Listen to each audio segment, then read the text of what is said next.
Ndugu yangu, mlipatanaje na Zaira? Wewe pia ni wa Nakuru? Mimi ni wa Mombasa. Wewe ni wa Mombasa? Yeah. Msanii kutoka Mombasani. Yeah. 001. Mlipatanaje bana mkafanya collab ama mliagree vipi mkaamua acha tufanye ngoma pamoja? Nilikuwa nikipita pale TikTok. And then nikamuona akiwa anafanya zile live. And then pale kwa zile live alikuwa akifanya akiimba zile makaraoke nini.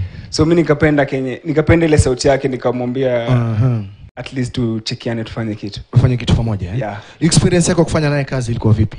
Ilikuwa nzuri. Yeah, amenichangamsha. Amekuchangamsha? Yeah. Hakukutongoza huyo? Pana ilikuwa biashara tu. Ilikuwa biashara tu? Yeah. Amazing. Ndugu yangu umesema umeanza muziki Mombasani Yeah.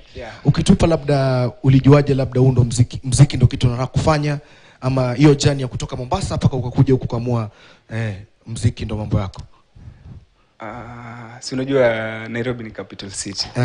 So mimi nilikaa nikafikiria, nikajijudge, nikaona njia rahisi ya mimi kutoboa labda nijaribu Nairobi hata mimi. Ujaribu Nairobi pia? Yeah, lakini bado na represent watu wangu wa La Coast. La Coast. Pande gani za La Coast baba? Pale Bamburi. Mtu wa Bamburi Bamburi mwisho pale.